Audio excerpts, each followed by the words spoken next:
Recording this video, it is 10 to 2 in the morning. I just came back from work after what was actually a pretty nice day, to be quite honest.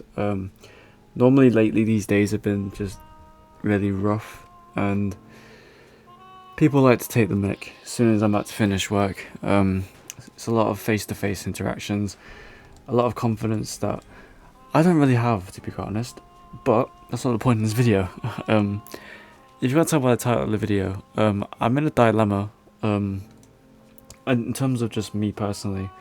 Now, my hiatus on this channel is for two reasons. One of them being, I just haven't really had the motivation lately to actually sit down and record the games I'm playing. That's not to say I'm not playing games, I'm still playing loads of games. My Steam playtime is probably through the roof. However, there are a couple of situations that have arisen in life, I guess, that are not exactly holding me back from recording, but they're kind of like just putting it on the back burner. So the biggest and most obvious one is I am in a relationship now. I was put off the idea of being in a relationship for so long, and I was kind of skeptical about the whole thing, but I've been going strong for nearly 2 months now as I'm recording this, and to be quite honest, it's probably the best feeling I have right now. I'm with a very lovely partner. She provides everything I need without a shadow of a doubt. She is almost like a shoulder to cry on, and we do everything together. We've been seeing each other a lot lately, and being in not exactly a long distance, but being like in separate cities and doing our own things. There are times where I'm kind of like a bit, like, are we gonna get through these things kind of like scenarios, but we've absolutely smashed it and we've been having a great time while doing it. So things you love to see. Anyway, so with that, I've kind of taken a more casual approach to playing games. So I'm not exactly playing hardcore games that much anymore. I'm still playing games with my friends, if I'm not falling asleep, that is, in calls. I'm kind of infamous now for just falling asleep during like a Discord call session, but some of the big games that I like to play right now, Peak. If you don't know what Peak is in my last video, I'll link it at the end of this video. It's basically like a multiplayer or single player climbing game. It's kind of like Getting Over It, but like in first person, and you can actually like have some sort of control on how you actually get up there. It's meant to be one of those games with like voice chat, proximity chat, and it's overall, if you have the right people, it's a great experience. I'm absolutely loving it. My friends maybe don't love it as much as me. Then again, it is made by the same guys who made Another Crab's Treasure, so I am kind of biased towards the studio. Aggro Crab Games. They are an absolutely amazing indie studio, and I've played all their games up to date, and they are really fun. So that's like probably number one. And then besides that, with the title of this video, I'm like 3 minutes in and I'm finally getting to the actual premise of the video. I've been on I say a streak. I found it really relaxing lately to go through my Steam library of all the games that I have. I'm looking at my Steam page right now. I have 340 Steam games, and 40 of those I have all the achievements for, and that's what I want to get to. Getting all the achievements in these games is kind of like a personal like goal of mine, I guess. It's just a really fun experience, to be honest. So to name a few of the big games that I've got all the achievements for, the biggest one is probably Terraria.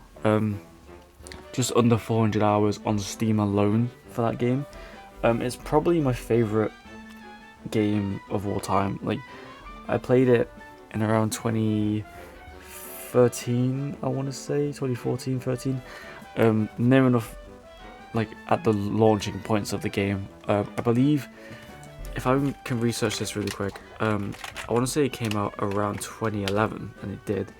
I was still playing the game when Okram was in the game, if you know about that. When the best weapon in the game was the Terror Blade, and there was like the mobile Easter egg characters, like a Lepus, the big fucking Easter rabbit boss thing. I don't know what it was, but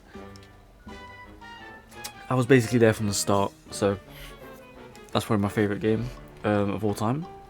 Shortly follow onto that, I've got like Fallout 4, Skyrim, Fallout New Vegas, Spider-Man, all the Spider-Man games, God of War 1, like the out of the new, I say trilogy, it's probably going to be a trilogy, but out of the new games.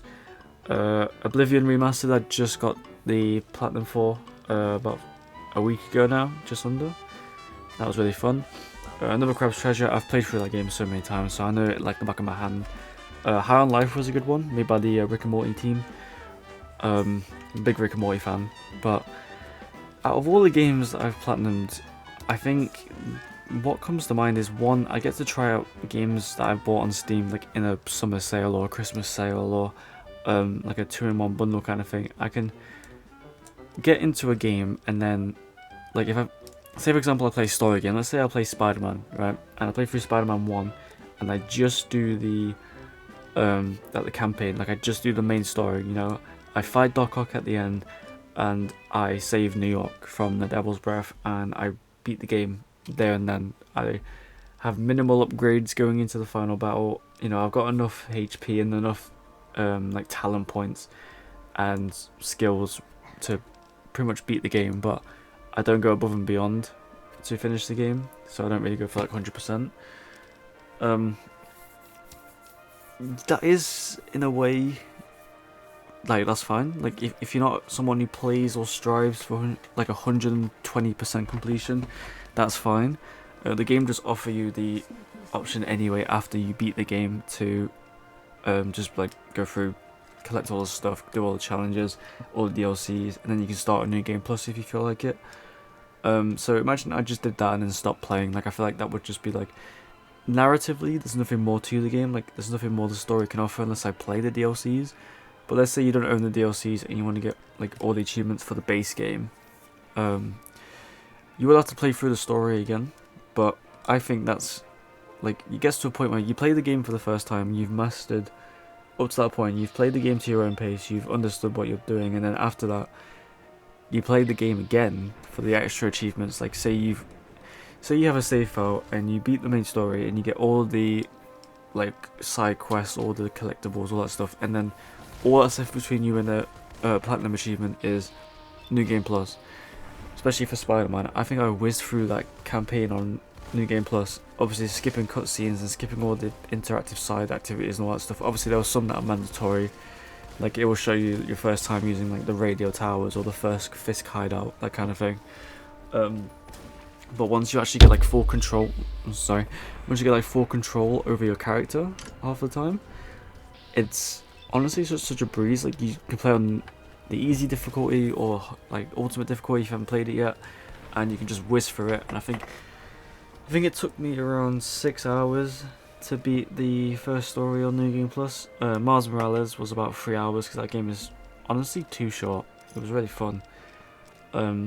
So there was that, and then I think after that it was just kind of a mix and match. But like there's a game right now that I'm playing. I bought Hogwarts Legacy when it came out, like pretty much day one. I pre-ordered the game, and when I played it I was really getting into it, and then obviously Hogwarts was known at the time for having like an infamous launch with like stability issues, crashes. I remember there was a point where I tried to load into my common room and the game would crash every time because there was an object in the common room that spawns in there every time that would just break the whole game. I don't know what happened to it, but it got patched and I was lucky enough to carry on and proceed with my life. So I'm playing that right now.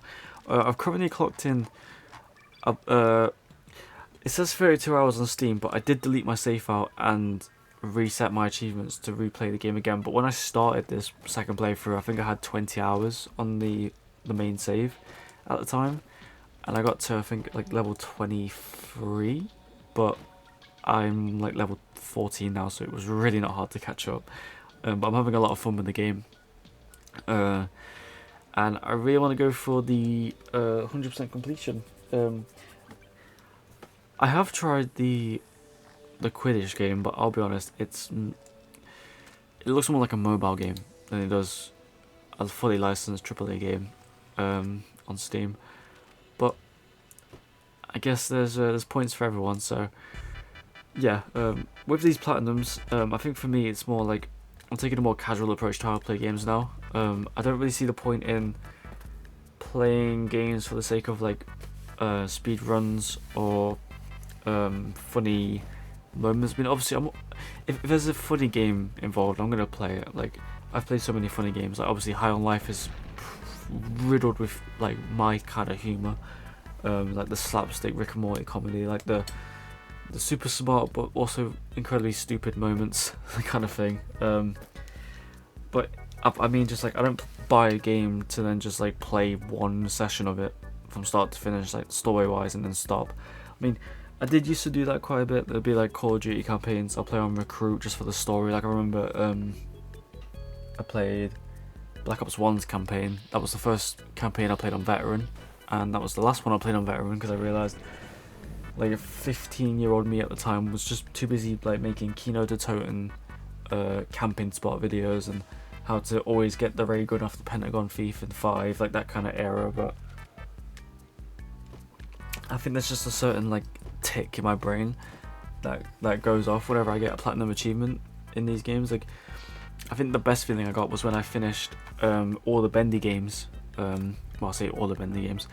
There are technically 2 Bendy games on Steam currently with achievements. I mean, I say that there is a new Boris game that came out that has achievements, but in terms of like actual like FPS horror Bendy, there are 2 games with achievements, and I remember getting those and I was absolutely thrilled. So it's just part of like, I don't know, it's just fun, to be honest. It really is just fun. To name a few more games that I've got the 100% on: Cuphead, Crash Bandicoot Insane Trilogy, both of the Subnautica games, but then again, you get that from just playing the game anyway.